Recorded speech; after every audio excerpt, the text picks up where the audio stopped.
Good evening, everybody. Welcome to SFG session of GS2 orientation, kind of orientation about GS2, but it's like more than a orientation session. You'll understand why I'm saying so. This will be a fear removing session. This will be a strategy session. This will be a lot of things. So let's understand two, three things before we start. So earlier I was to discuss the sheet of Rahul Srivastav. मैंने भेजी भी थी. इन्होंने 132 score किया है. But जो इनकी sheet है वो मिड अगस्त में लिखी हुई है. ठीक है, तो पॉइंट क्या है कि मिड अगस्त के बाद आपके ना 2 रिविजन और हो जाते हैं when you go to the examination hall. तो क्योंकि मुझे उससे बात की इनकी कोई शीट मिल नहीं रही थी, इसलिए मैंने ये पोस्ट की थी. But then I thought, then I went through some answers. Recording has been started ना? इट्स रिकॉर्डिंग भाई. Let's focus on the task at hand. It's recording, let's focus here. So हाँ, तो 2 रिविजन्स हो जाते हैं. तो like there is a lot of content enrichment that happens when you go to the Excel examination hall.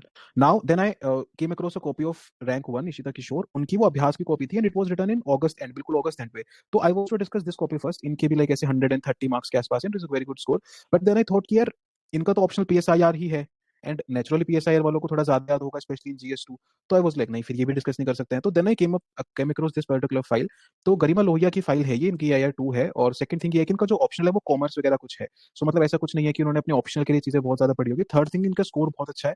131 या 32 ऐसा कुछ score है GS2 में, वन ऑफ द हाईएस्ट है इन इंडिया. देन ये जो फाइल है ये सितंबर में लिखी गई है, like just 2 weeks before mains. So that again is very important. कुल एंड में फाइल लिखी है ये. इसके बाद तो मतलब इंसान रिवाइज ही कर रहा होता है कि चलो लास्ट के दिन स्पीड पे काम कर लेते हैं, रिवाइज कर लेते हैं, एक्सेट्रा. अगली चीज वही है कि it is done with in a time limit. तो बिल्कुल 3 घंटे के टाइम लिमिट में ही लिखी गई है. So again you'll not have an issue. अगली बात ये कि इवैल्यूएटेड शीट नहीं है, this is a normal sheet. तो वो जो इवैल्यूएशन का बकवास सा बायस होता है वो नहीं आएगा हमारे दिमाग में. Will be able to actually analyse for ourself कि क्या इशू हो रहा है, क्या नहीं हो रहा है. ठीक है, तो लेट्स बिगिन देन. मैं आपको क्वेश्चंस, जैसे ये मतलब इसमें क्वेश्चंस नहीं लिखे हैं, आपको क्वेश्चंस यहाँ से प्रोजेक्ट करूंगा and then will look at the answers and will see कि भाई क्या चीजें इंपॉर्टेंट होती है. मैं आपको सिर्फ यहाँ पे टॉपर्स को पे डिस्कस नहीं कराऊंगा. I will also be telling you what to do in the coming 2 weeks to make sure that you are scoring good in GS2. ठीक है, आपको क्या करना है. And remember that this is a phase wise thing, graded thing. आप अभी कुछ करोगे, देन फेज 2 में कुछ करोगे, देन रिविजन के टाइम पे कुछ करोगे. So it will be a graded thing. तो ये नहीं सोच लेना है कि अभी मेरे को बस बेस्ट एंड परफेक्ट कर देना. It will be a fear removing session as well. Why? Because after you see this you will understand that there is not a lot of thing, there is not a lot of things that you need to write down or you need to learn until unless you are addressing some particular specific things. Okay, so before telling anything, let's see some questions and then we'll go simultaneously about it.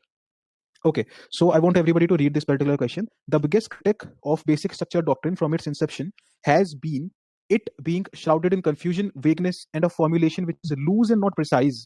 Critically examine. ठीक है, read it, पढ़ो सब. The biggest critic of basic structure doctrine, सबसे बड़ा critic क्या है basic structure doctrine का? जब से ये शुरू हुआ है तब से. It being shrouded in confusion, vagueness, and a formulation which is loose and not precise. ठीक है, formulation which is loose and not precise, ये 3 biggest critique हैं जब से basic structure doctrine आया है. These 3 have been the biggest critique of basic structure doctrine. Now we have to critically examine this particular statement. Okay, we have to critically examine this particular statement. Let me switch the chat so that you focus on the message, so that you focus on the session. Just a second. Okay, ठीक है, let's look at the answer then. Okay, so the Supreme Court formulated the basic structure doctrine as part of the Kesavananda Bharati judgment 1973. Basic intro है बिल्कुल. There is nothing which is like ऐसे जो हमें कुछ याद नहीं रह सकता. Now let's see how did she start her intro. Like पहला ये देने के बाद, this is part of the introduction. What is written here? जो मैं अक्सर सिखाता हूँ कि how do you address the statement. Though it did not clearly spell out what constitutes basic structure. क्या लिखा है? जो will from time to time have pointed out courts. Okay, courts from time to time have pointed out the features that amount to basic structure. So यहाँ पे a very basic intro regarding कि भाई basic structure doctrine जो है वो इस particular judgment में आया था और इसमें कुछ भी specific नहीं है, have not clearly been spelled out, लेकिन time to time बताया गया है. Okay, example, judicial review in the Minerva Mills case. So adding it with an example and focus on this. This is something that you need to read between the lines, making a box around that particular example. As soon as she mentioned a case, she made a box around it. Right? She could have underlined this as well, but वो क्योंकि intro में ये तो दिख जाता है अलग से, that's why maybe she didn't do it. So she made a box around it to make sure that the examiner sees it. This confusion and vagueness has led to tensions and apprehensions.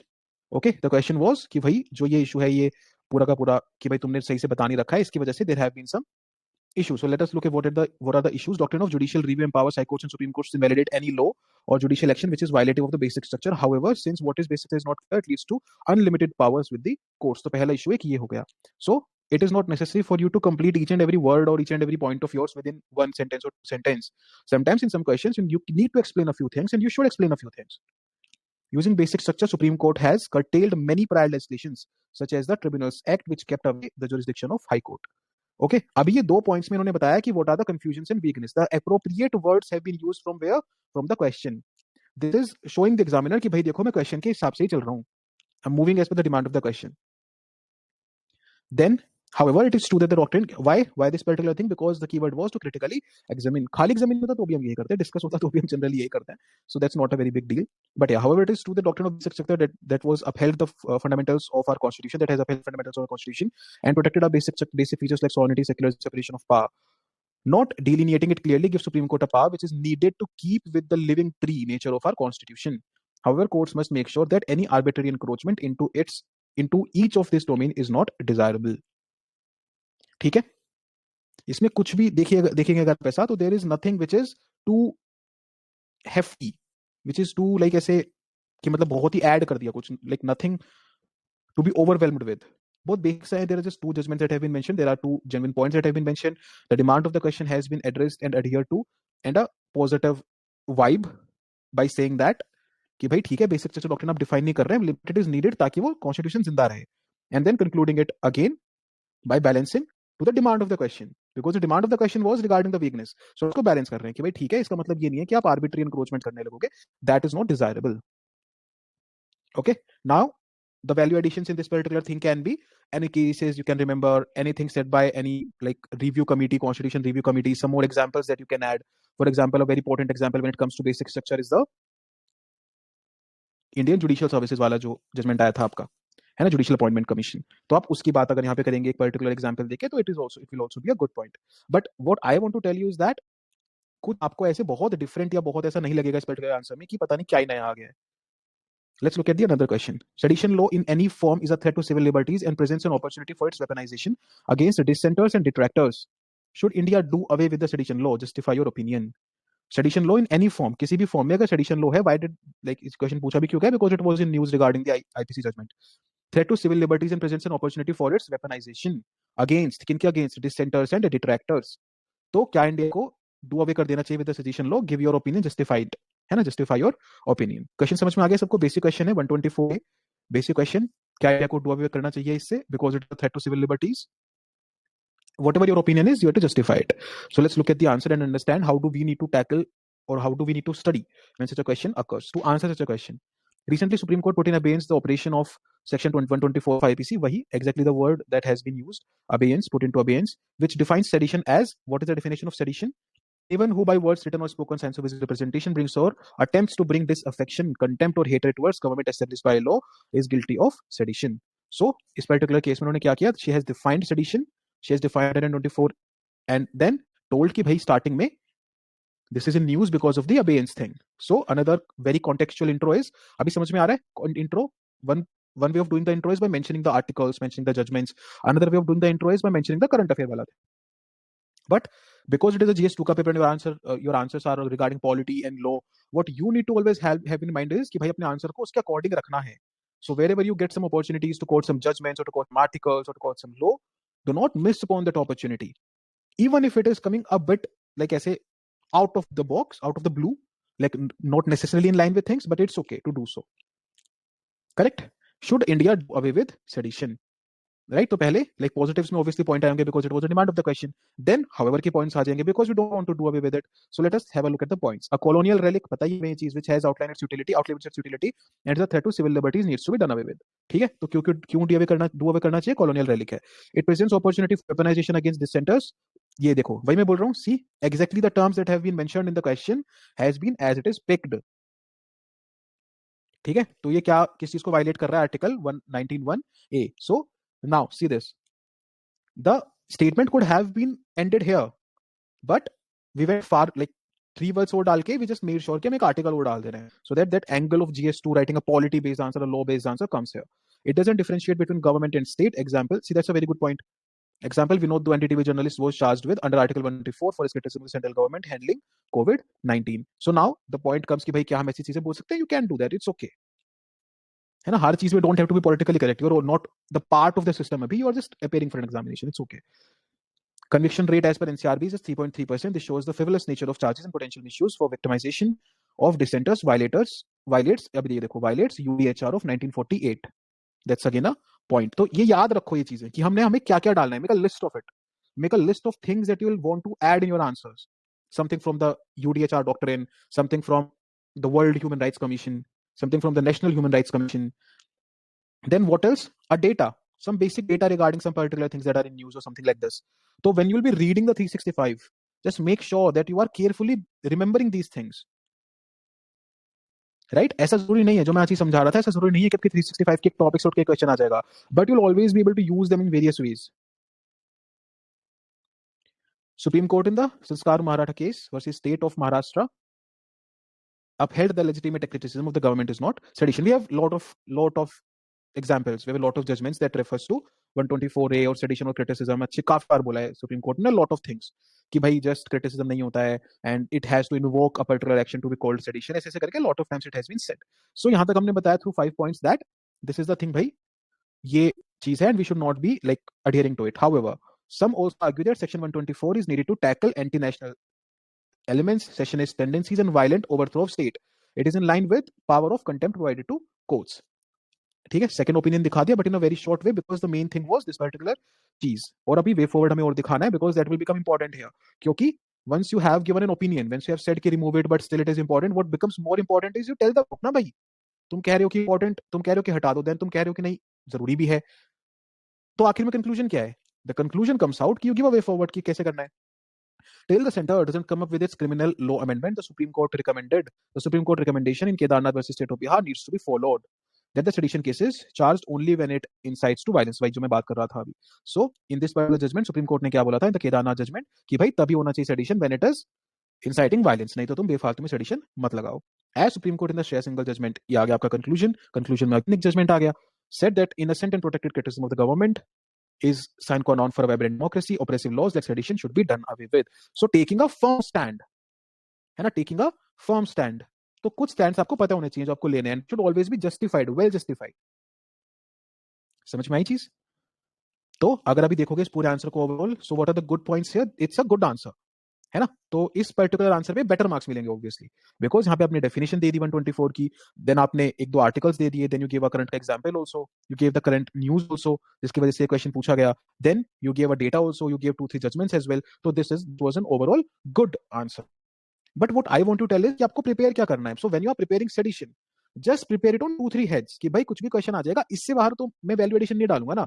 May be I put 2-3 judgments, I put 1 or 2 data, I put 1 or 2 constitution articles and 1 or 2 recent judgments. Stanislaus से जो भी कुछ ऐसे judgements या ऐसे कुछ current affairs आपको पता होना चाहिए, बस दैट्स डन. आप उनको डालिए and then you take your stand. Now how do you take a stand and how do you make sure that your stand is the right stand? जो भी उसमें रिसेंट में अच्छी हैपनिंग हो रही है, that should be like adhere to or at least tilted towards.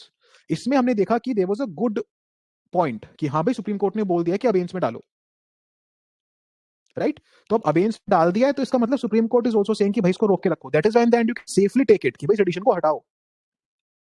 जैसे UAPA का क्वेश्चन है, there is a very good chance कि यूएपीए का क्वेश्चन इस बार दोबारा से आए. Why? Because of the PFI thing etcetera etcetera, lot of things have happened in UAPA. तो अगर ये आता है तो what will be your way forward? तो वे फॉरवर्ड अपना किसी कमिटी की रिकमेंडेशन से निकाल लो.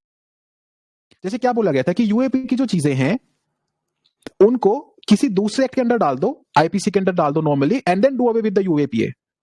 डाइल्यूट करके उनको आईपीसी के अंदर डालो and then do away with the UAPA, because you do not have any other act. लेकिन ये इंपॉर्टेंट चीजें हैं. तो इसमें भी लास्ट में यू कैन से कि सेडिशन का law should be more codified. Even if you are doing away with it, make sure that you are codifying it into some other IPC section or into some other law regarding sedition. क्योंकि तभी फायदा है उसका. भाई दिक्कत ये है ना कि कोडिफाइड नहीं है. So if you are doing away with it, make sure that it is codified and specific things have been given, specific checks have been placed. ऐसे करके when you land your answer, you'll end up writing a good answer.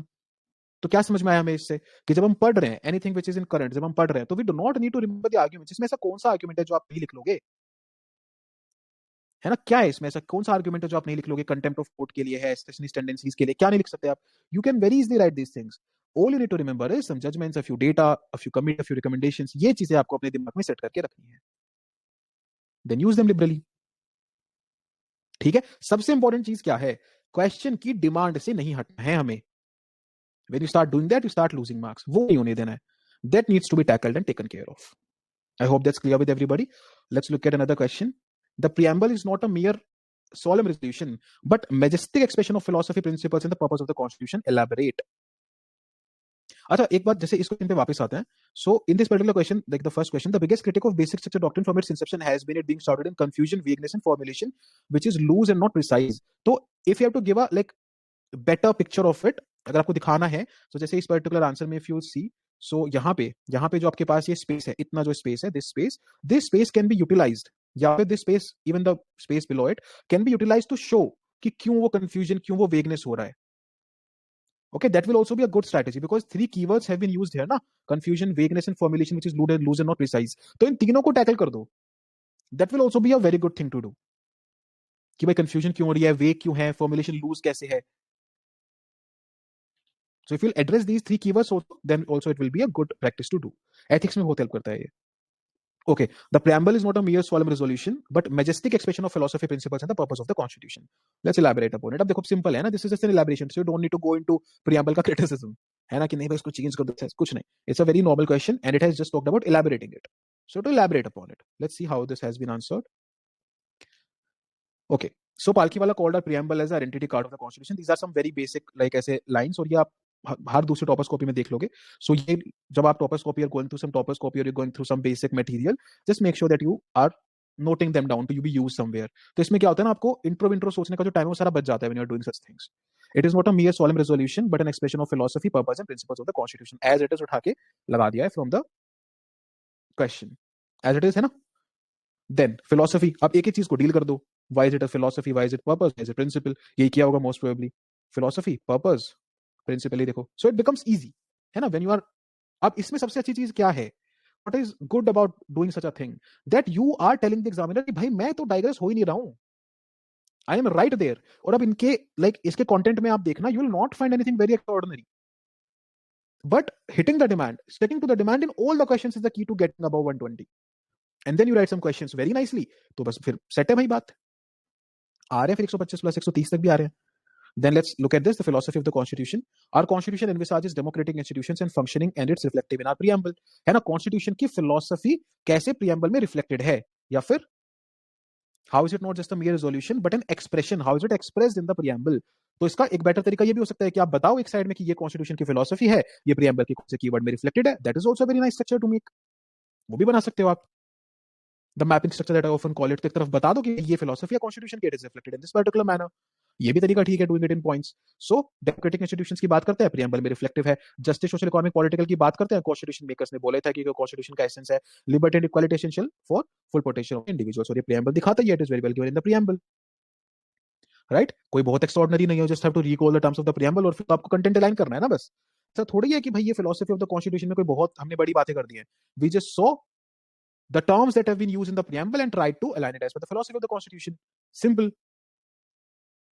Purpose of the Constitution, it is establish the nature of our governance. क्या purpose है? कैसे purpose of Constitution reflect हो रहा है? Establish the nature of our governance, democratic, sovereign. ये है, ये थोड़ा सा फायदा करता है. If you remember some particular articles, examiner आपको जितने मार्क्स देने वाला था उसमें थोड़ा सा एक्स्ट्रा दे जाएगा.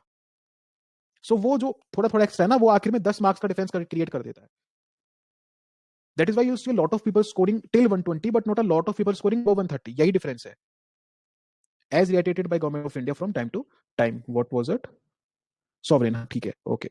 So क्या nature, purpose of the constitution, जो कॉन्स्टिट्यूशन का हमारी गवर्नेंस का नेचर है वो रिफ्लेक्ट करता है. ये सोशलिस्ट सेक्युलर रिपब्लिक उठा के वही चीज है. अब बताओ आप मुझे कि कॉन्स्टिट्यूशन का पर्पस यही है क्या? क्या कॉन्स्टिट्यूशन का पर्पस ये नहीं है, या फिर कॉन्स्टिट्यूशन का पर्पस ये नहीं है? ऑब्वियसली है. This is what I keep telling you again and again. Do not worry about writing things. इतना लाइक ऐसे डिस्टिंक्शन नहीं होती है चीजों के बीच में. There is never a water tight compartment. तो जो चीज आपको समझ में आ रही है, राइट इट डाउन. इसीलिए don't have to over stress upon things. Then socialist secular republic, and just making sure that कहीं ना कहीं से वो आपको रिफ्लेक्टेड है. Whatever is given in the constitution, उसको कहीं ना कहीं रिफ्लेक्ट करके दिखा दो, and you will B justifying कि भाई प्रियम्बल वो चीज कैसे कर रहा है. Cool. Then the principles of the constitution, अब तक जो बात करी प्रिंसिपल थे, it upholds liberty, equality, justice, fraternity, integrity of the nation. बस हो गया. Understand? ये चीज समझ में आई है? तो there will always be questions that you will not be able to write perfectly.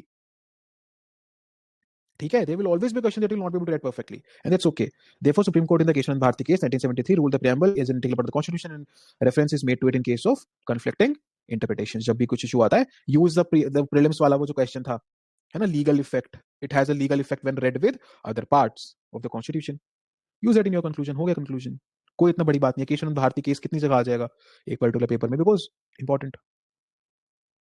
Cool. I hope this is understandable. अभी आप देख लो ना, इसमें क्या ही एड्रेस कर दिया, ऐसा है ना, ऐसा क्या ही एड्रेस कर दिया. But the point is that you give this particular expression to the examiner कि भाई देखो, जितना भी आपने क्वेश्चन में पूछा था, I am talking about everything, और वो इंपॉर्टेंट हो जाता है. अब when you will write without time limit, you will write a better answer, I am guaranteeing you that. But when the clock is ticking and when you to complete your answer in 7 minutes, तो फिर it will always be bit compromising on the quality. जिसने आज पूछा भी था, आप देख सकते हैं, ऐसा नहीं है कि she will not be able to write better. Obviously कोई भी लिख लेगा, हम लिख लेंगे भी बैठ के, फल give you time, you also come up with good structures, good examples. अब हम भी लिख लेंगे, but when you're writing in 7 minutes, the most important thing becomes the demand of the question, and then doing some tricky things with the content. बताओ है क्या इतना मुश्किल जितना लग रहा है? नहीं है, एक्चुअली में नहीं है.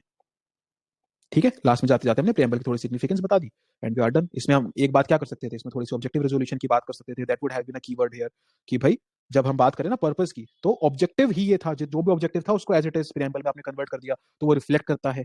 तो यहाँ से फिर उठ के कुछ चीजें प्रिंसिपल्स ऑफ द कॉन्स्टिट्यूशन में आ जाती, खासकर जैसे मान लो ये है, ये सब प्रिंसिपल्स ही है जैसे कॉन्स्टिट्यूशन के. There is not very like huge distinction ना ऐसी चीजों में. तो अब कुछ चीजों की बात कर सकते हैं, तो it depends on person to person how you are doing it. It's completely okay, it's completely fine, but this is what you need to remember and not panic. चलो, let's look at the next question. Every person has a fundamental right to entertain such religious practices as approved by his or her conscience. Do you think that doctrine of essentiality restricts this autonomy? हर इंसान के पास क्या एक fundamental right है अपनी religious practices को entertain करने का. जैसे उसका कॉन्शियस बोले, ये वर्ड भी कहां से उठ रहा है? वहीं से उठ रहा है ना. कॉन्शियस कहां से उठ रहा है? सब राइट टू रिलीजन से उठ रहा है. Do you think that doctrine of essentiality restricts this autonomy? Current affair converted into a question. Okay, let's have a look. समझ में आ रहा है? स्ट्रक्चर समझ में आ रहा है इसका पूरे का? डू यू थिंक आ गया तो आपको again you have to go both the sides. तो डॉक्ट्रिन ऑफ एसेंशियलिटी क्या रिस्ट्रिक्ट करता है ऑटोनॉमी को? तो obviously doctrine of essentiality is a very important doctrine. तो अल्टीमेटली हम यही बोलेंगे कि नहीं भाई, रिस्ट्रिक्ट नहीं करता ऑटोनॉमी को, rather it helps us understand कि जो रिलीजन है उसके कोर पे क्या है, ताकि उसका मिसयूज ना हो. करेक्ट, ताकि वो बाकी फंडामेंटल राइट्स के साथ बैलेंस रहे. तो जाके तो आखिर में हमें उस साइड ही जाना है, but before that we have to present some good arguments. Okay, कौन से केस में आया था? शिरूर मठ केस, तो वही डाला है स्टार्टिंग में. Doctrine of essential religious practice was enumerated by the Apex Court in the Shirur Mutt case of 1954. It says that a religion allows for a set of practices to be performed by its people. According to Supreme Court, some of them are so essential to their religious value that they cannot be curtailed by any court or any legislation.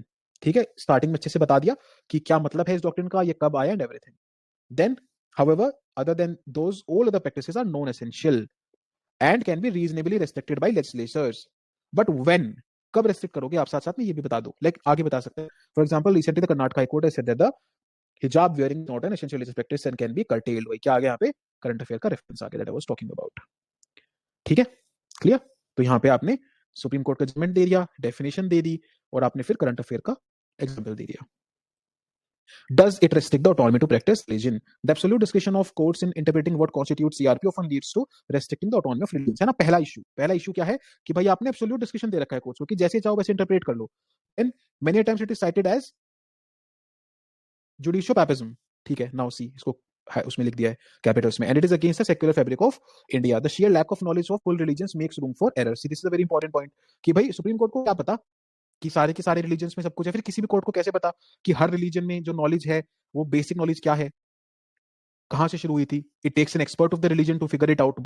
But वही है कि ठीक है, in supreme court overturned erroneous judgment of the Rajasthan High Court which banned the Sanathan among Jains. तो संथारा among Jains, जो संथारा ban हुई थी, इसको फिर ओवरटर्न किया गया, यही दिखाने के लिए कि भाई there is a room for error, इसीलिए इसको कोट किया यहाँ पे. However, it is not completely unnecessary also. तो क्यों इंपॉर्टेंट है? Using this doctrine counts courts have ensured gender justice. Example in Sabrimala judgment, in Tripel Talaq judgment, gender. तो एक पॉइंट क्या आ गया? For ensuring gender justice. Given transformative nature of our constitution, such doctrine helps in reasonable accommodation of interest of religion with that of the public order and morality. यहाँ पे हम लिख सकते हैं the reasonable restriction in fundamental right to religion. However, court should refrain from any activism in such matter and ensure a consensus among people before doing the same. तो देखो इन्होंने अभी क्या स्टैंड लिया है कि हाँ ठीक है, कोर्ट को थोड़ा सा रिफ्रेन करना चाहिए एक्टिविज्म करने में, right? What you can do is, और what I would have done, I would have taken a stand where I would have said कि नहीं भाई ये ऑटोनॉमी रेस्ट्रिक्ट नहीं करता है, ये रेदर हेल्प करता है ये चीज समझने में कि आपके रिलीजन में कोर चीजें क्या है। तो ये जब किसी चीज का मिसयूज रोक रहे हो तो एक्चुअली आप उसका यूजेज बढ़ा रहे हो, है ना? तो आप मिसयूज रोक रहे हो by giving doctrine of essentiality or making sure that the religion is not misused. तो when it is not being misused, the followers will follow it more effectively. तो मेरा आर्ग्यूमेंट इस साइड पे जाता, but it's completely up to you, है ना? What I want to tell you is that you will not be given marks upon the side that you are taking until unless you're backing it with good arguments. ठीक है? But इन्होंने क्यों इस तरफ रखा? Because the tone of the question was कि हाँ भाई ये थोड़ा सा टोन इस तरफ था, फंडामेंटल राइट है रिलीजियस प्रैक्टिसेस करना, तो आपको लगता है कि वो ऑटोनॉमी रेस्ट्रिक्ट करता है। सो इसलिए इन्होंने क्वेश्चन के हिसाब से अपना टोन रखा। It is up to you where do you want to keep it. यहाँ पे एक ही लाइक दो जजमेंट्स आए, एक करंट अफेयर एग्जांपल आया, देन सम आर्गुमेंट्स। अच्छा ये वाले जजमेंट्स आए, ओके गुड, ठीक है। तो ये अभी देख लो आप, दीज आर नॉट लाइक ऐसे कोई जजमेंट्स नहीं है जो बहुत ही ऐसे आउट ऑफ द ब्लू हो। शिरूर मठ, माला, ट्रिपल तलाक सभी पढ़ते हैं ये, correct? Okay, let me just turn on the chat box. समझ में आ रहा है? Like when you have to read a particular thing, how do you have to read it, when you are like ऐसे डर जो बैठा रहता है कि नहीं पता नहीं क्या ही लिख के आ रहे हैं लोग और हमें कितना ही रटना है और कितना ही क्या करना है। Hope this is like to some extent. इसमें देखो एक और वैल्यूएशन क्या हो जाता। So what happened was in the case of this Karnataka court वाला thing, there was a girl Karnataka Telangana की एक लड़की थी, and she topped the examination. She belong to the Islamic religion and she topped her boards का paper. She topped her boards का paper and उनका front page पे आया था। ऑब्वियसली वो इसी साल की बात है, लाइक 2023 की बात है, तो इस मेंस में लिख सकते थे, बट इसलिए मैं चैट बॉक्स नहीं खोल रहा था। What was I saying? हाँ, तो उन्होंने वो टॉप किया अपना बोर्ड्स का पेपर, एंड देन उन्होंने क्या बोला कि मैंने एक जजमेंट कॉल लिया कि क्या मुझे हिजाब पहनना ज्यादा जरूरी है या फिर मुझे अपनी पढ़ाई कंटिन्यू रखना ज्यादा जरूरी है, and my parents help me in this, and then I was able to do it and now I will be able to follow my dreams. तो आप वो एग्जांपल देके बता दो कि हाँ भाई ऐसे है, राइट? अंडरस्टूड? तो इतना कोई आपको इसमें अगेन वही डर वाली बात है नहीं।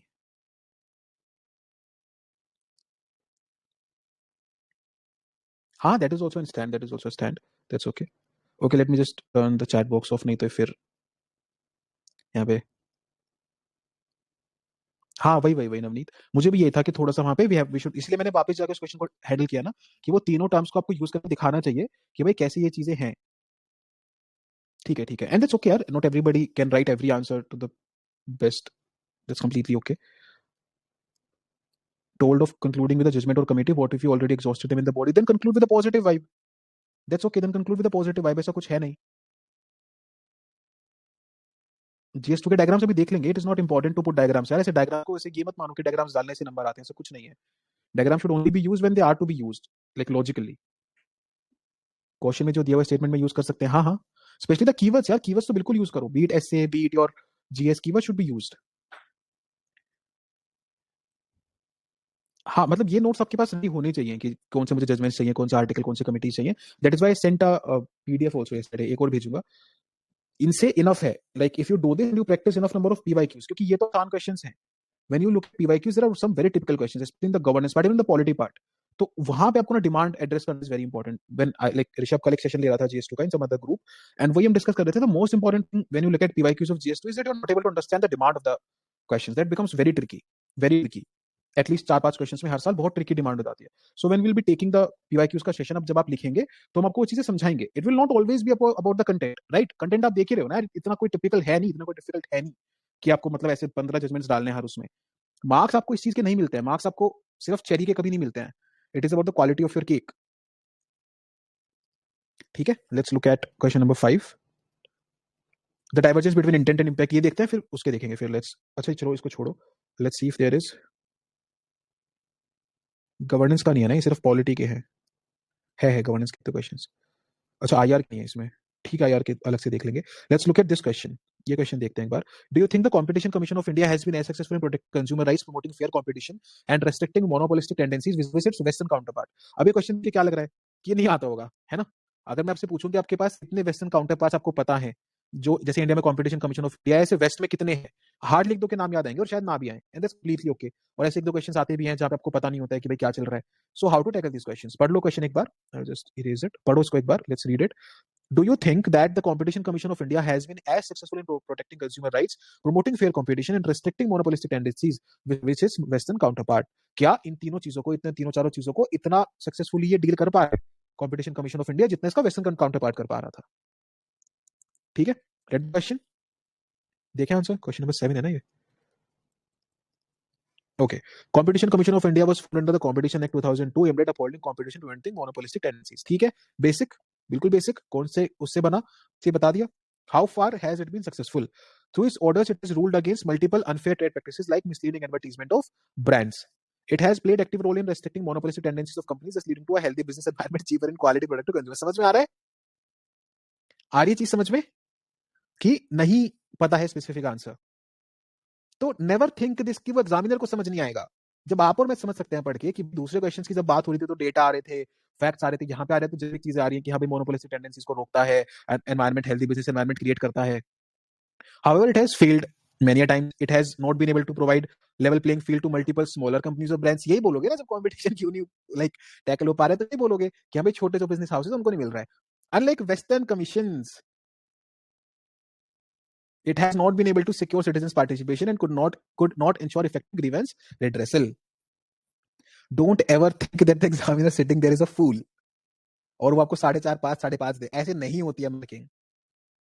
क्वेश्चन नंबर 2 और इस क्वेश्चन को कंपेयर करके बताओ क्या सिर्फ एक ही मार्क का डिफरेंस आएगा दोनों क्वेश्चंस में? So sometimes you just need to understand कि भाई नहीं आते हैं सब क्वेश्चन सबको. इस कंप्लीट किसको याद है भाई western counter part competition commission of India का? क्यों याद करना? नहीं याद करना मेरे को भाई. कॉम्पिटिशन कमीशन ऑफ इंडिया याद है, ये बहुत है यार. पता चले कंपनीज एक्ट लिख के आ रहा हूँ मैं. कंपनीज एक्ट से बना है. Was the way forward engagement with the civil society organizations, providing grievance redressal machinery to citizens for proactive grievance redressal and independent auditing of its functions. Basic. किसी भी चीज को किसी भी बॉडी को इंप्रूव कराते हैं तो इन चीजों से कराते हैं भाई. ऑडिटिंग करा दो, ग्रीवेंस रेड्रेसल बेटर कर दो, सिटीजन पार्टिसिपेशन कर लो, स्टेक होल्डर पार्टिसिपेशन कर लो, उनकी जो रिपोर्ट्स वगैरह है, उनकी जो फाइंडिंग है, उनको मतलब जो पावर है उनकी बढ़ा दो, थोड़ी सी लीगल पावर और ऐड कर दो, उनकी रिपोर्ट्स वगैरह पार्लियामेंट में पब्लिश करा दो, उनको फास्ट ट्रैक मैकेनिज्म दे दो सॉर्ट आउट करने का, उनको पेनल्टी पावर्स दे दो. यही सब पॉइंट्स होते हैं. A healthy competitive business environment is crucial for a healthy economy and CCI should take up this mandate in its true spirit. आई बात समझ? क्यों डिस्कस किया मैंने क्वेश्चन? पढ़ के पता चल रहा है कि नहीं चल रहा है? This is the difference between a well read answer and an answer. ये डिस्कस करने का क्वेश्चन मेरा यही मोटिव था. क्वेश्चन देख के समझ में आ गया था कि नहीं पता होगा. जब आपको और मुझे नहीं पता तो किसी और को कैसे पता है? Have that confidence. नहीं है लोग, कोई इतना पढ़ के नहीं बैठा है, रट के नहीं बैठा है कि सारी दुनिया का ज्ञान है. कुछ अलग से नहीं निकल के आते हैं वो लोग. बस गलतियां कम करते हैं. When repeating it again and again and again वो लोग गलतियां कम करते हैं. बेसिक्स पे गलतियां नहीं करते हैं. जब आपको और मुझे समझ में आ रहा है पढ़ के तो एग्जामिनर तो भाई वो तो ऑब्वियसली ना, तो वो बस इतना ही आपसे एक्सपेक्ट कर रहे हैं कि हाँ ठीक है. ओके, क्वेश्चन की डिमांड पे रखा ना बस. Do you think? और कुछ चीजें वहीं से बार बार वो वर्ड उठा के fair competition, monopolistic tendencies, western counter part एक जगह यूज कर लिया एंड चलो कंप्लीट करो क्वेश्चन को. Let's not give it a lot of time क्योंकि पता है अपने को बहुत ज्यादा मार्क्स नहीं आने वाले हैं उधर. समझ में आ गई चीज? ओके. अब जैसे ये है pertain to the implementation of the RTI act. अब आरटीआई एक्ट अगर इनका पढ़ा हुआ होगा तो she would have wrote like some good points. कुछ एक्ट वगैरह आएंगे ऊपर से देख के समझ में आ जाएगा. ये देखो आ गया ना, पीआईओ, ओएसए 1923, विसल ब्लोअर आ गया, डिजिटाइजेशन ऑफ रिकॉर्ड्स, कुछ आरटीआई के. अच्छा वो भी आ जाते हैं अगर और अच्छे से पढ़ा हुआ होता तो आरटीआई के कुछ वो आ जाते हैं, अंदर के सेक्शंस आ जाते हैं जिनमें कुछ इश्यूज क्रिएट होते हैं. सो वो ऊपर से देख के आपको आइडिया लग जाता है यार इतना इतना. ये देखो है ना, दे विल बी सब जजमेंट्स. हाँ दैट्स ओके यार शालिनी, मैं भी तो वही बात कह रहा था स्टार्टिंग में कि आप सेडिशन को कैसे कंप्लीटली रिमूव कर दोगे when you do not have it in any other law. So that's completely okay to think in that particular manner. Okay, I hope this is understandable. ये चीज समझ में आ रही है? तो जहां पे कुछ कुछ चीजें आप लाइक कोट कर सकते हैं. Second RC suggested scrapping of the OSA and incorporating exceptions under the NSA itself. ये चीज हमने यूएपीए के बारे में भी करनी है. Then specific fund allocation, training man power, ये बेसिक याद करके रखो है ना. जैसे मैं अक्सर पढ़ाता हूँ ये चीज कि मान लो ऐसा कुछ आ जाए कि कोई ऑर्गेनाइजेशन है, ठीक है, there is some organization and you want to improve like improve its functioning, improve its things. कैसे करते हैं? चलो लेट्स डिस्कस इट. ये सब आपके दिमाग में रहेंगे ना तो बहुत हेल्पफुल रहता है. किसी ऑर्गेनाइजेशन को आपको इंप्रूव करना है, लेट्स सी कि इसको कैसे इंप्रूव करते हैं. देखो थिंक अबाउट इश्यूज है ना, इश्यूज सोचने शुरू करो. सबसे पहले इश्यूज क्या होते हैं कि उसके पास पावर इनफ नहीं है, तो क्या करो, उसको पनिश करने की पावर दे दो. ठीक है, मैन पावर इनफ नहीं है तो क्या करो, उसको रिक्रूटमेंट प्रोसेस उसका कोडिफाई कर दो. ठीक है, और राइट इट करो, लिखना शुरू करो। किसी ऑर्गेनाइजेशन को आप कैसे इंप्रूव करते हो, क्या क्या इश्यूज होते हैं, फंड्स की कमी होती है, तो उसको क्या कर दो, उसके फंड्स को या तो सीएफआई पे चार्ज करा दो, या फिर एक certain certain amount of funds, ऐसे फंड्स इंक्रीज कर दो उस पर्टिकुलर ऑर्गेनाइजेशन के, ऐसा कुछ करा दो। और क्या होता है, फंक्शंस, है ना, भाई उसके फंक्शंस बेटर करने हैं। How do you improve upon the functions of something, correct, infrastructure, infrastructure is a very important point, कि भाई उनके पास इतना इंफ्रास्ट्रक्चर हो कि वो यूज कर सके। ऑटोनॉमी, ऑटोनॉमी बढ़ा दो उस पर्टिकुलर ऑर्गेनाइजेशन की, उसकी जो रिकमेंडेशंस वगैरह हैं जितनी वो देती है उनको क्या करो, उनको लीगली बाइंडिंग कर दो।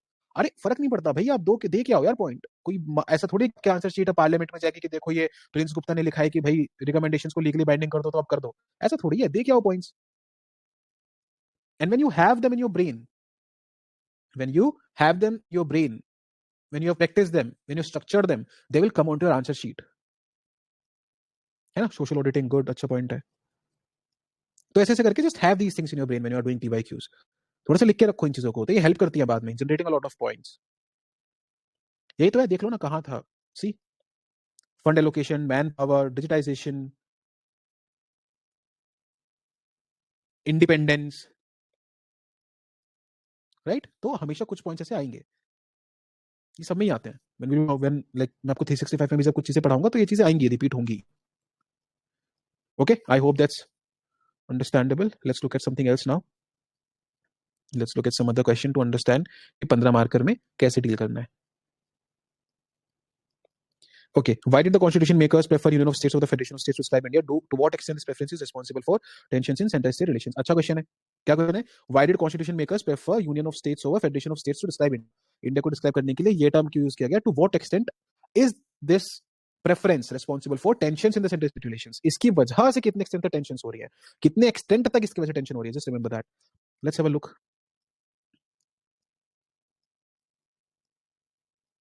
ओके, आर्टिकल 1 सीधा सीधा आया, मैंने बोला था आपको, जहां भी आर्टिकल दिखे डायरेक्टली दिखे कोट मारो, start with it. The Indian Constitution describes India as a union of states and not a federation of states. Despite India being a federal country, the term federation has nowhere been mentioned in the constitutional articles. ठीक है, and reasons as cited by B.R. Ambedkar. अभी ये देखो, है ना, कैसा हमने क्यों किया है, why did we do so, direct from the आप्त पुरुष, सीधा वहां से। Indian federation is not a result of the agreement. अब मेरी बात सुनो, समझो इस चीज को। Do you think it is like possible for anybody to point by point remember what actually B R Ambedkar sahab said? Not possible ना भाई, इंसान ही तो है हम लोग। But doing such a thing and then keeping your answer close and then keeping your answer non controversial, writing good points here gives that impression, हाँ चलो ठीक है, okay, Indian federation is not a result of agreement among states as USA. यही चीज तो पढ़ी है, basic है ना, बिल्कुल बेसिक पढ़ाई है। But when you do such a thing to give it like more credibility, it looks good. तभी तो हम आरसी वगैरह से कोट करते रहते हैं, इसलिए तो मैं बोल रहा हूँ कि एक सेपरेट पेज पे लिख के रखो क्या क्या कोट करना है, and quote it. To reiterate that no state has a right of secession from the Indian Federation, therefore making India as indestructible, the destructible states. हो गया, बस ये दो ही पॉइंट है, right. Center-state relations in India are marked by several tensions, from a phase of cooperative federalism to combative federalism, या competitive combative. To what extent is union of states over federation of states responsible, है ना, ये कहां तक responsible है, तो ये points आएंगे। फिर हाउएवर वाला पॉइंट आ जाएगा, जो मैं अभी वो आंसर राइटिंग HLT 1 जो मैंने 24 में लिया था, अगर किसी ने देखा है वो, तो मैं समझा भी रहा था कि जब भी टू वोट एक्सटेंट आता है तो टू वोट एक्सटेंट का क्या मतलब होता है, तो यही मतलब होता है उसका। Article 3 gives the parliament right to alter the boundaries of the state unilaterally, है ना। फिर parliament can also merge any state with UT, वो आर्टिकल 4, आर्टिकल 368, ये सब चीजें हम यहाँ पे बेसिक्स बात करेंगे। देयरफॉर द टेरिटोरियल, तो स्टेट्स के पास कोई भी टेरिटोरियल इंटीग्रिटी है नहीं इंडिया में, it is always under a perpetual threat. Such realignment under creates tensions over the states control the critical resources, water sharing and monetary resources. Okay, ठीक। फिर however there are multiple reasons for center state relations apart from, for center state tensions apart from it, तो इसके अलावा भी reasons हैं। तो ये कहां तक responsible है, यहां तक responsible है, लेकिन इसके beyond भी reasons हैं। This is I was teaching in the first session, appointment of governor as an agent of the center, center's dominant fiscal domain, fault implementation of the GST laws, use of CBI and IA has created fresh new tensions, fresh off tensions. Example, Chhattisgarh appeal under Article 131 against NIA, recent increase in jurisdiction of BSF on the border states, Article 356, development narratives like one nation one language, etc etc etc etc। 6 point दिए, है ना। तो सिर्फ ये बताया कि भाई देखो ये तो एक सर्टेन एक्सटेंट तक रिस्पॉन्सिबल है, देन बहुत सारी चीजें हो रही हैं जो रिस्पॉन्सिबल है सेंट्रल स्टेट टेंशंस के लिए। What's the way forward, implement the recommendation of सरकार ने पूछी commission on central state relations. हमें नहीं याद करनी है कौन से रिकमेंडेशंस, नाम याद है, इनफ है, यूज करो। Enhance the fiscal power to the states, consult states government before passing law on altering its border, centre and state cooperation. बताओ ये तो फिर कंप्लीट उसके अगेंस्ट ही चला गया ना। लेकिन वही मैं कह रहा हूँ, कोई एग्जामिनर ये थोड़ी वहां पे बैठा है कि नहीं नहीं अब यूपीएससी चेयरमैन को मैं कॉपी दिखा के आता हूँ कि देखो कितना अच्छा सजेशन दिया है, इसको इंप्लीमेंट कराओ पार्लियामेंट में। नहीं है ना ऐसा। Give your suggestions, it's okay. Central state cooperation is necessary to achieve 5 trillion economy. अब बताओ उसका कोई इकोनॉमी एटसेट्रा कोई लिंकेज नहीं था, but sometimes show the examiner displaying, है ना, justice should not only be done, it should be visibly done. तो it's that thing. I hope this clears a few more doubts about it. इसमें एक heading और क्या बन सकती थी, तुम बोल तो अच्छा वो ठीक है, वो उन्होंने पहले एड्रेस कर दिया, तो अगर इसको ऐसे नहीं एड्रेस करके आप डायरेक्टली स्टार्ट कर रहे हो कि भाई कहां तक रिस्पॉन्सिबल है, तो एक नई हेडिंग बना दो, it is important but having such a structure is important, why so, address करो उस चीज को। Correct, this is how you can go about it. अगर आप डायरेक्टली यहां से स्टार्ट करते हो, the structure depends upon you completely, how do you want to keep it.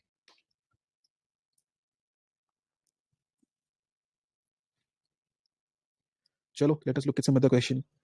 कोई गवर्नेंस का क्वेश्चन नहीं है क्या?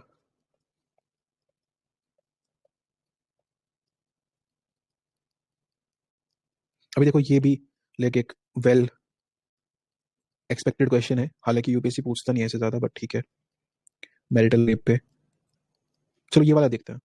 Let's look at question from, let's look at both these questions from governance perspective. 19 और 20 देखते हैं, then will finish up this session. थोड़ी सी बात करके कि आपको आगे क्या करना है, how do have to prepare it, थोड़ी सी बात करके will finish this session. Let's look at question number 19 and 20।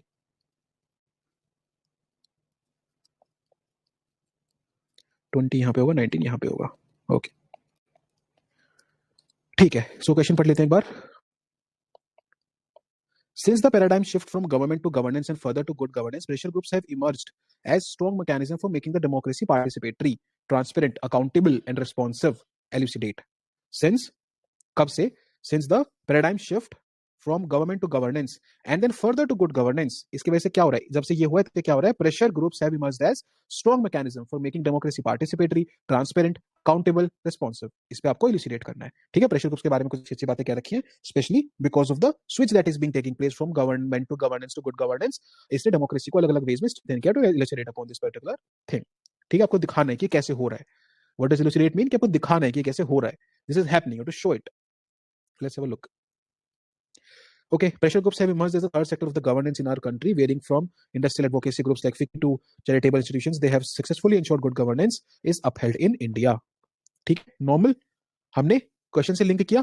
Pressure group जो है वो थर्ड सेक्टर ऑफ गवर्नेंस करके इमर्ज कर रहे हैं। This is the basic intro, है ना, ये याद ही कर लिया आपने, basic intro third sector of governance. अब आप कहीं भी इसको यूज कर सकते हैं, यहीं से उठा लिया, कोई अलग से करने की जरूरत नहीं है।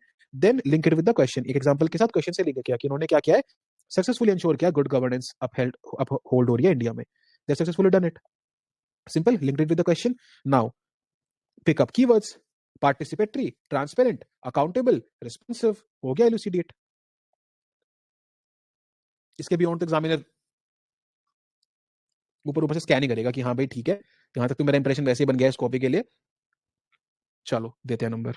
दे make democracy participatory, how do they do that, provides crucial inputs to government, है ना, इनपुट देता है गवर्नमेंट को। Example, government consulted FICCI CI during GST implementation, ये देखो एग्जांपल के साथ आ गई ये चीज। Then raise issues and concerns with legislation, अगर कुछ कंसर्न्स होते हैं तो उनके इश्यूज को रेज करते हैं। Example, DICCI revealed ineffectiveness of the Mudra scheme due to digital literacy. ये देखो कुछ अच्छे एग्जांपल्स हैं, इन एग्जांपल्स को याद कर लो, यहीं से याद कर लो, अलग से क्या पढ़ने की जरूरत है, कहीं जाने की जरूरत ही नहीं है, यहीं से याद कर लो एग्जांपल्स को, use them.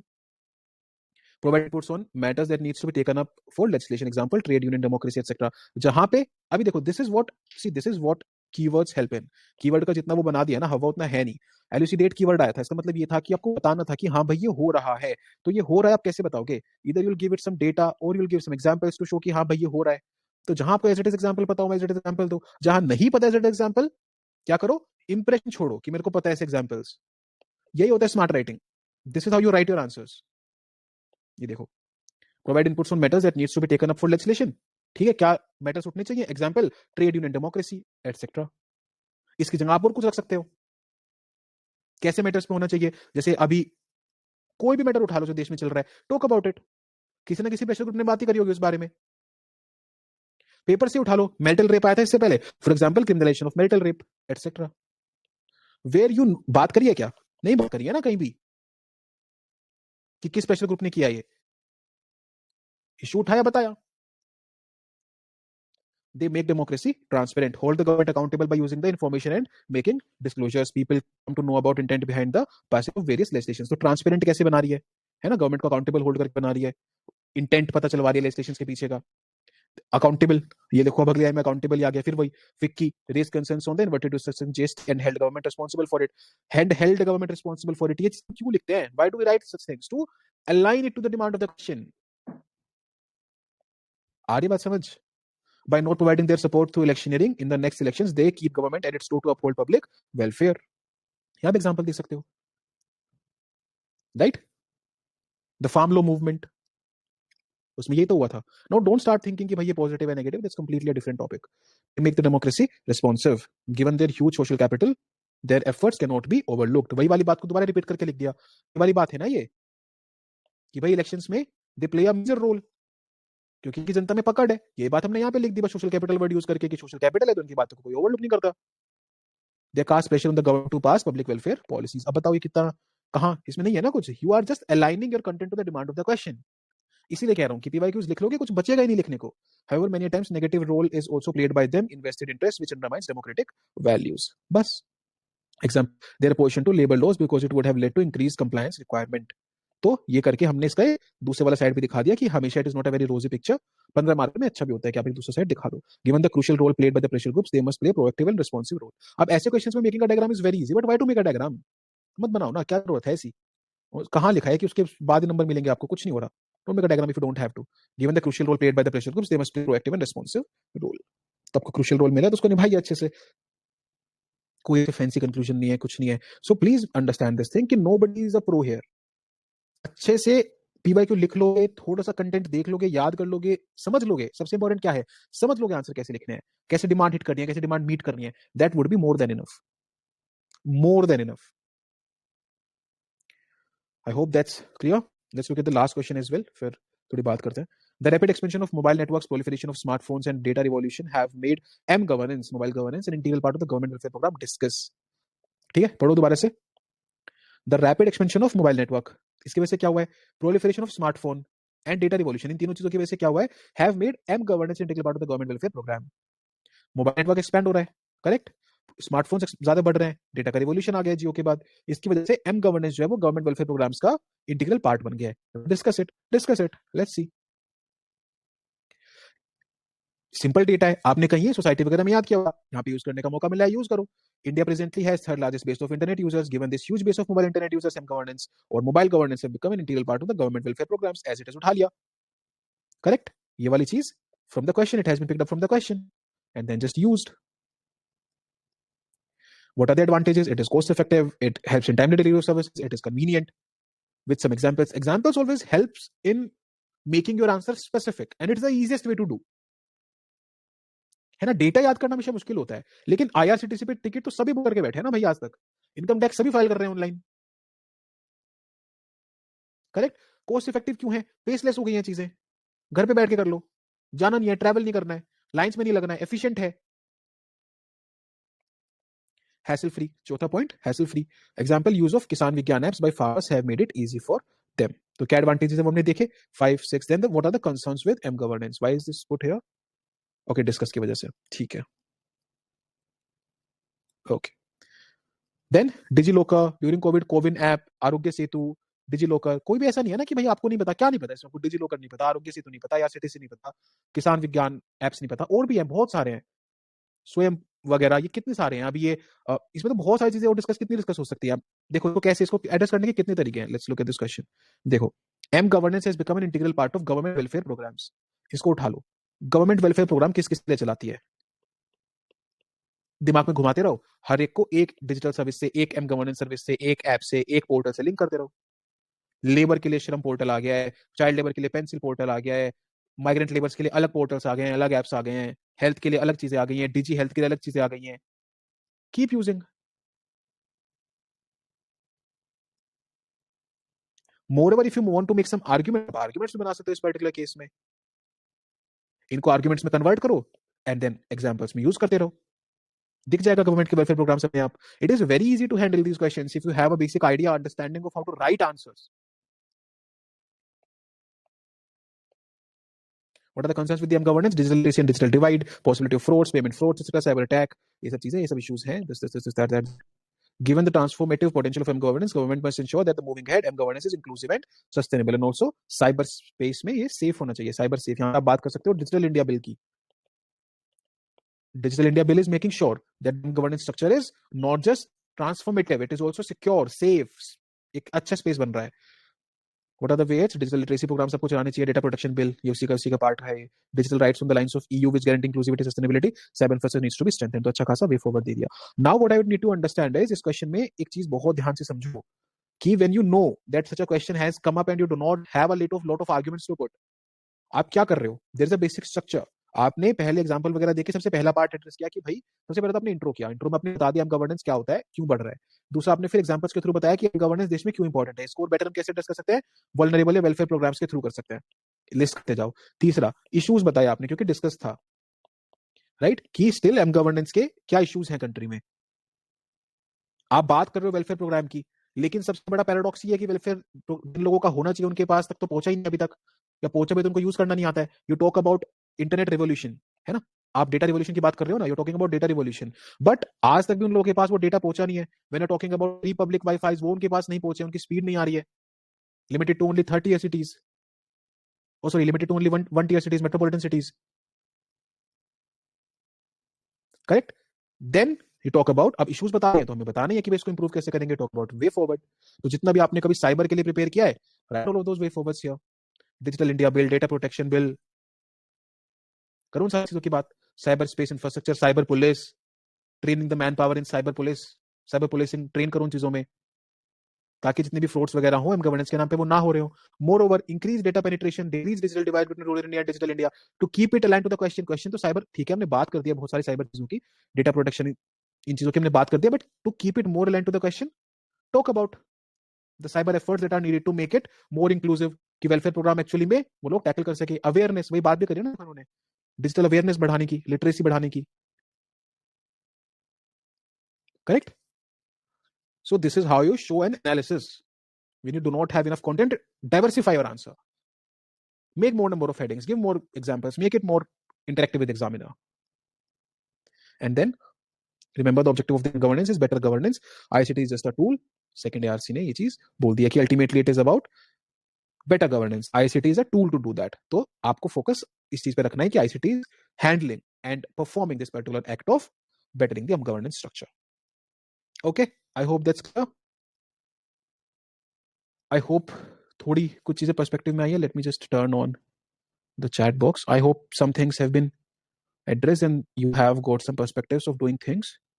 I'll talk about a few more things, but उससे पहले just आपके अंदर की जो हिलोर उठ रहे हैं उनको एड्रेस कर लेते हैं.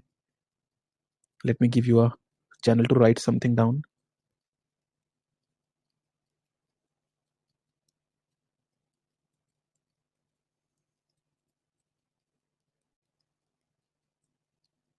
How to balance between coverage of points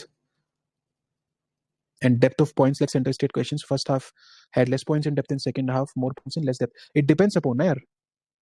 Give me a sec here. Just give me a second.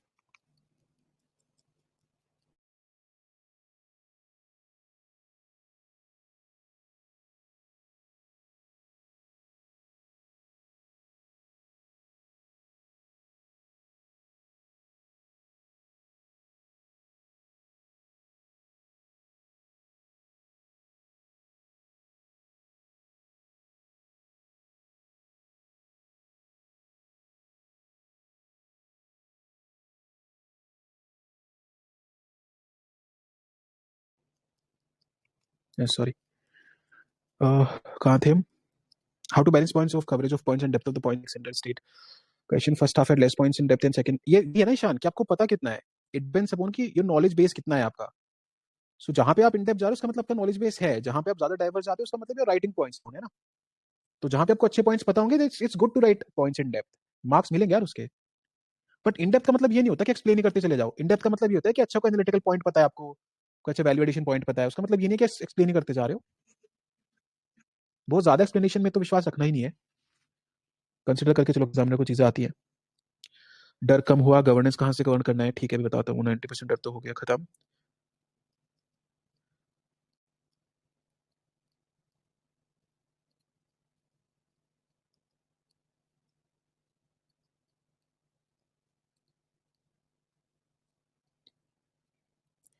भाई एक भी ढंग का क्वेश्चन नहीं आता।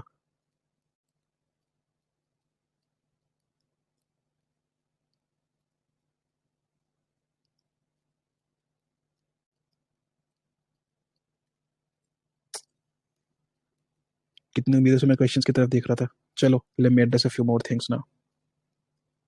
हाँ भाई पकड़ लिया एग्जामिनर। मैंने दे दिया था एक क्वेश्चन में लास्ट से गलत, पक्का 2 नंबर गए होंगे उसके चक्कर में। खैर, थोड़े तो आर्टिकल याद रखने चाहिए बेसिक से।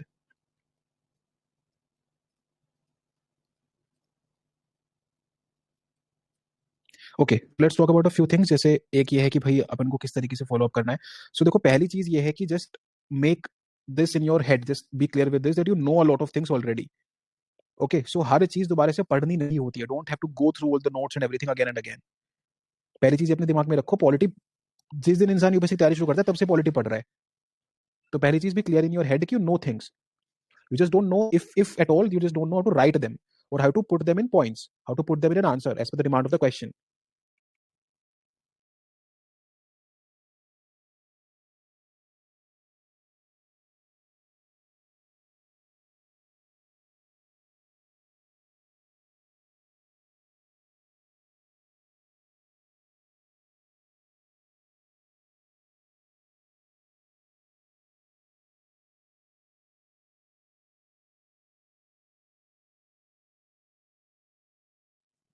ओके, हाँ तो पहली बात यह है कि चीज मानो, ये चीज समझो कि तुम्हें चीजें आती हैं, तभी तुम आंसर लिखने शुरू करोगे ना। तो अगेन स्टार्ट पोस्टपोनिंग देम, मुझे तो आता नहीं है, मैं पहले पढ़ लूँ, जैसे जीएस फॉर्म में कर रहे थे ना, वैसे यहाँ पे भी करना शुरू करोगे।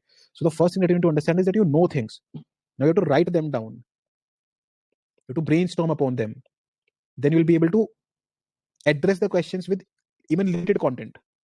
दूसरी चीज ये है कि when you are focusing upon studying, focus upon the aspects that you need to remember and that you need to learn new.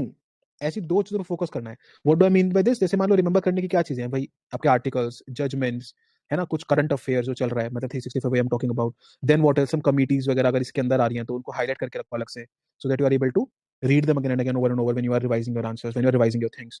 Then try and use them in your answers over the course of period. पहले दिन ही नहीं आ जाएगा obviously, क्योंकि पहले दिन से कुछ पढ़ नहीं लोगे, but when you do this, even when you are writing an answer, पता है what you can do is, when you are writing an answer, just keep दो पीडीएफ खोल के रखो, है ना, 365 की पीडीएफ में भी खोल के रखो, या फिर कोई वैल्यूएशन की पीडीएफ जो मैंने कल डाले वो खोल के रखो, and just search. Once you have written your answer, लिख लो पहले अपने कंटेंट के साथ, देन जस्ट सर्च इसमें। इसमें कुछ भी वैल्यूएशन है तो जाके उसमें ऐड कर दो, डन, इतना ही करना है। आपको समझ में आ जाएगा कि कैसे आपका वैल्यूएशन हो रहा है, मेरे को दिखेगा कि भाई एक्चुअली में उतना टफ है ही नहीं। देन व्हाट एल्स, और क्या चीजें हैं, जैसे कुछ चीजें हैं, फॉर एग्जांपल जैसे आईआर है, आईआर में आपको कुछ भी पढ़ने की जरूरत नहीं है, nothing, just a 365 and a few PYQs to make sure कि स्ट्रक्चरिंग कैसे होती है आंसर्स की, what are number of good points that you put, what are the diverse points that you put, बस, बस दैट इज इट। और कुछ भी नहीं, कुछ भी नहीं, not even a single page should be red. ये पूरा का पूरा टाइम कहाँ लगाना है, ऑप्शन में लगाना है, थिक में लगाना है, एससे में लगाना है, इन चीजों में जाके टाइम डालो, सिर्फ इतना, जस्ट दस, नथिंग एल्स। कोई बैठ के स्टार्टिंग की थियरी, हिस्ट्री कुछ नहीं पढ़ना है यार में, एक क्वेश्चन नहीं आता है वहां से। कीवर्ड्स याद करने हैं, चाइना के लिए क्वेश्चन आए 10 कीवर्ड्स है, इसके लिए क्वेश्चन है 10 कीवर्ड्स, इसके लिए क्वेश्चन है 10 कीवर्ड्स है। ये सब का सब 365 में इनफ नंबर ऑफ टाइम्स दिया होता है, मोर देन इनफ है पढ़ना, चाहिए नहीं इसके अलावा कुछ और। गवर्नेंस की बात करो अब, फिर एक सोशल जस्टिस की बात कर लेते हैं पहले। सोशल जस्टिस कुछ क्वेश्चन हर साल आते हैं, जैसे पॉवर्टी हंगर का क्वेश्चन है, फूड का क्वेश्चन है, वल्नरेबल सेक्शन से क्वेश्चन आता है, ऐसे 3-4 क्वेश्चन हर साल आते हैं। तो इसमें जो सोसाइटी में कुछ मटेरियल पढ़ा था ना, when you read society, you read something about on women, you read something about children, read something about the elderly population, इन चीजों को वापस से इंप्लीमेंट करना है, प्लस बस इन पे कुछ स्कीम्स याद कर लेना अगर नहीं किए तो, so that you are able to write the schemes into your answer. Social justice में इतने करना है, बाकी इसके पीवाईक्यूज इतने मस्त होते हैं, इतने बढ़िया कॉम्प्लिकेटेड होते हैं कि वो जब समझ में आ जाएगा एड्रेस कैसे करना है, तो not need anything else at all. Social justice के जो पीवाईक्यूज होते हैं वो अपने आप में इतने शानदार हैं, इतने शानदार हैं, जब आप भी लिखोगे तो समझ में आएगा। Okay, apart from this again you don't need to read anything at all. और फिर आते हैं पॉलिटी पे कि भाई पॉलिटी के लिए, तो देखो सबसे पहली तो बात ये है कि अगर आपने अपनी लक्ष्मीकांत ऐसे अच्छे से मार्क वाक कर रखी है तो एक बार गो थ्रू कर लो इसको।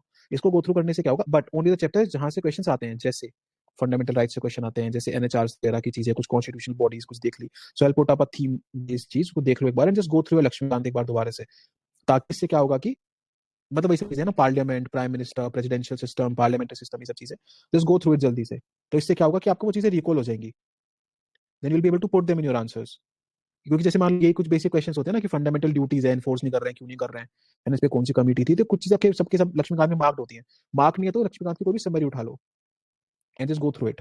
कोई भी कहीं भी समरी मिल जाएगी ऐसे 30 40 50 पेजेस में, जस्ट गो थ्रू इट। उसमें बेसिक बेसिक बेसिक ऐसे डेटा फैक्ट चीजें दी होंगी, जस्ट गो थ्रू इट। क्योंकि सरकार या पुंछी गवर्नर के क्या इश्यूज हैं, कौन से ऑर्डिनेंस मेकिंग पावर में क्या चल रहा है, सम बेसिक क्वेश्चन जो इसमें से कुछ क्वेश्चन हर साल आते ही हैं। So will be able to address at least the value addition वाला पार्ट यहाँ से, उससे भी कर लोगे जो मैंने वैल्यू एडिशन वाला दिया है, but like reading through Laxmikanth will give you content as well to do. ये कर लो। ओके मुझे लगता नहीं है इसके अलावा पीवाईक्यूज लिखने के अलावा बहुत ज्यादा कुछ जरूरत पड़ेगी, but if you open the announcement वाला चैनल, तो मैंने उसमें ये जो GS2 वैल्यू एडिशन वाला पॉइंट दिया है, ये जो पीडीएफ दिया है, जिस 40 पेजेस का पीडीएफ, इसमें अगर देखोगे तो इसमें हर एक पॉसिबल ये जो डायमेंशन है ना, जितनी भी बात हुई है, इसमें सब में ऐसे क्वेश्चन बनते हैं। जैसे फेडरलिज्म है तो फेडरलिज्म में आपको कौन से पॉइंट्स डालने हैं। सो ये वाली पीडीएफ थोड़ी सी अगर आप करोगे तो इट विल हेल्प। जैसे एसएचजी से क्वेश्चन आता है, एनजीओ से क्वेश्चन आता है, एनजीओ प्रेशर ग्रुप से क्वेश्चन आता है, एसएचजी से क्वेश्चन आता है। फिर जैसे मैं पॉवर्टी हंगर का बोल रहा हूँ क्वेश्चन आएगा, poverty hunger and employment education health, ये पास में से 2 क्वेश्चन आते हैं। ठीक है, फिर एक क्वेश्चन यहाँ से आएगा, as vulnerable section, person with disability, women, children, senior citizen, transgender, schedule caste, schedule tribe, ये सारा मिला के 2 क्वेश्चन यहाँ से आता है। सो दिस इज वल्नरेबल सेक्शन, पूरा सिलेबस के अकॉर्डिंग है, क्योंकि सोशल जस्टिस से जो 2-3 क्वेश्चन आएंगे वो यहाँ से आते हैं। देन पूरा नीचे आपका आईआर का है, तो इसके अलावा आपको ज्यादा पढ़ने की जरूरत नहीं है। फिर इसको बस थोड़ा सा हम करंट से सब्सटेंशिएट करेंगे। सो दीज मतलब देखो यार, मैं वो इंसान हूँ जो आपको ना बहुत सारे रिसोर्सेज नहीं बताएगा। मैं नहीं बताऊंगा कि आपको कि आप मतलब एमपुरी के नोट्स पढ़ो या कोई ऐसे उठा के नोट्स पढ़ो, because I don't believe in that. मुझे नहीं पढ़ाने आपको 1000 pages to just give you maybe 10 more data points और 10 मोर सेंटेंसेस टू राइट। मैं पीवाईक्यूज डिस्कस करके उससे बेटर आपसे करा लूंगा। मैं पीवाईक्यूज डिस्कस करते टाइम आपको कुछ बेटर पॉइंट्स बता दूंगा, बेटर पॉइंट्स कैसे निकालते हैं वो बता दूंगा। प्लीज मेक श्योर कि आप फोमो के अंडर कुछ नहीं कर रहे हो। अगर आपको रिसोर्सेज सुनने ही है तो रिसोर्सेज में से आतिश माथुर सर है, उनका एक मैग्ना कार्टा होता है, बट कोई यूज नहीं है, जरूरी नहीं है करने का। ये एम्पोरी सर के लेक्चर्स होते हैं, कर सकते हो, बट कोई यूज नहीं है करने का, इनके नोट्स को यूज नहीं है करने का, because at the end these are very bulky things. I show you people जो ये करके भी 110 स्कोर नहीं कर पा रहे हैं, और जो स्टिक किए to the effective way, the efficient way, and their scoring above 125। क्योंकि अल्टीमेटली इस बात पे नहीं फर्क पड़ता यार कि आप कितना पढ़ के जा रहे हो, unless you are showing the examiner that you are writing answers upon the basis of that। हाँ प्रहार यूज कर सकते हो आप, प्रहार is also source for things, but वही है ना, जजमेंट्स के लिए, आर्टिकल्स के लिए तो already we have something. But if you want to Prahaar you can use it. मैंने तो रेफर किया नहीं अभी तक, but like if you want to use at all a source, तो अपने लक्ष्मीकांत को फटाफट रिवाइज करने के बाद don't give too much time on it. मतलब हद से ज्यादा ऐसे 5-6 घंटे में उसको पलटना है at max. Then you can refer to Prahaar और something if you want to. If you want to avoid your Laxmikanth, मैं बस इसे लक्ष्मीकांत करने के लिए बोल रहा हूँ क्योंकि सबकी मार्क होती है, उतना टाइम लगता नहीं है, थोड़ा कॉन्फिडेंस से जाते हैं बेसिक पे। तो उसके अलावा अगर आपको करना ही है, if you want to do, I am not saying do it, but if you want to do then do Prahaar, then that's more than enough. But again, I'm saying doing these 2-3 PDFs that I'm providing you and writing upon your answers, writing upon your PYQs is the deal breaker। मैं हमेशा ये चीज बोलता हूँ कि मैं आगे कोई ऐसे जादू की छड़ी नहीं बता दूंगा कि कोई ऐसे सोर्स बता दूंगा, कोई ऐसे मटेरियल बता दूंगा कि ये करना जरूरी है, इसे करने से होता है। I will always talk about the effective way. You follow the effective way, you will score, ये पक्की बात है। when we'll be discussing questions ना, we'll be discussing on all the aspects। इनमें क्या पॉइंट्स आने चाहिए, क्या वैल्यू एडिशंस आनी चाहिए, हमारी तरफ से कौन से, आप भी उसमें सजेस्ट करोगे, so will make a bundle of it.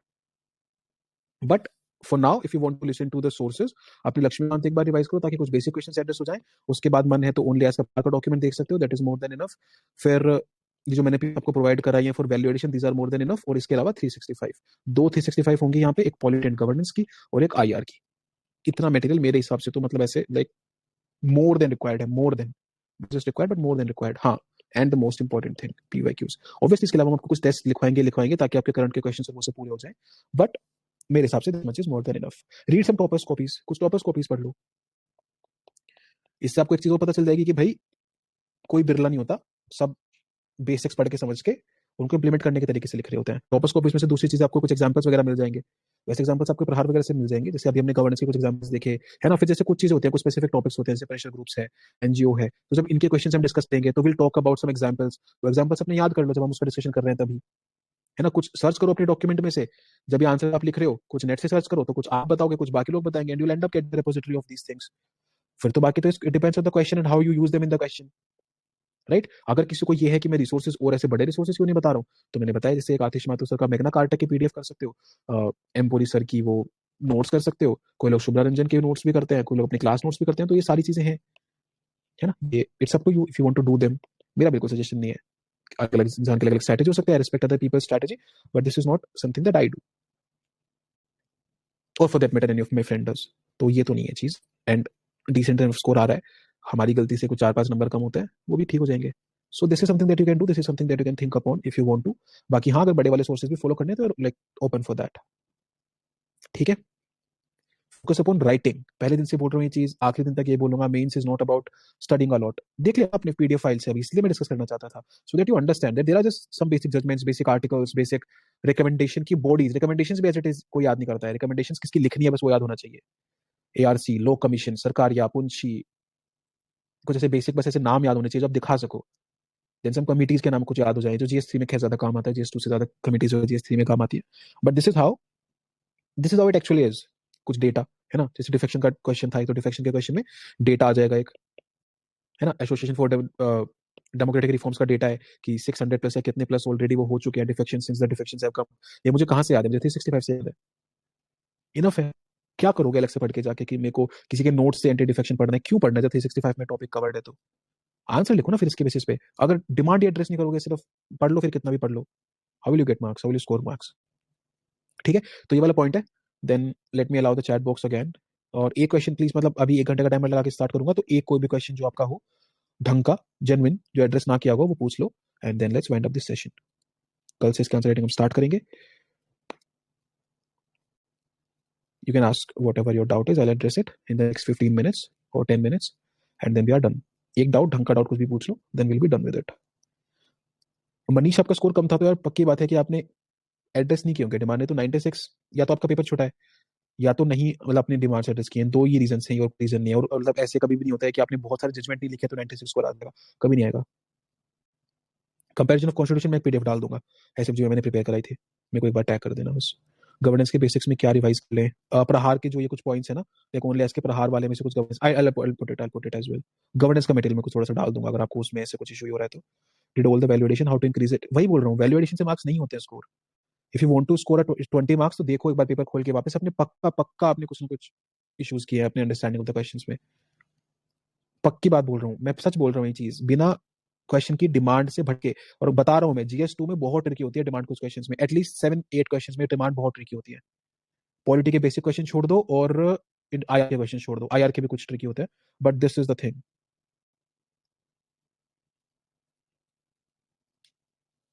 ठीक है, गवर्नेंस भी भेज दूंगा मैं. हाँ, प्रहार स्किप कर सकते हो डेफिनेटली. तो R ji, like I don't know what your name is, but to be very honest यही है, this is the truth, and you have to improve upon it. Topper से too many points and examples in Garima ma'am but got the same marks because there is no set pattern. यही समझा रहा हूँ इतने time से मैं, YouTube पे भी यही कह रहा हूँ, there is no set pattern on which the marking is done. UPSC always expects you to be creative, to be yourself. कोई ऐसे एक पर्टिकुलर पैटर्न नहीं होता है कभी भी. Does writing wrong info affects the scoring? It does, but not to the extent कि 92 आ जाए. Never. इतना नहीं.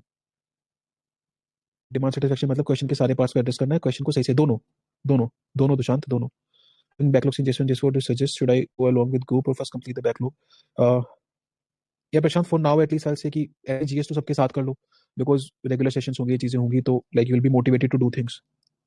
What should I do to understand the demand of the questions? Attend the PY, write the PYQs, attend the discussions and then self evaluate your answers. ये तीन चीजें करते हैं बस. Art and culture is left in you, yes you should start with GS. Art and culture वैसे भी like कुछ basics ही पढ़ना है, उसके बाद तो क्वेश्चन कुछ ऐसे आते हैं जो किसी को नहीं आते होते हैं, so that's okay. It's a relative exam, don't try and be a perfectionist here, that will harm you in the long run.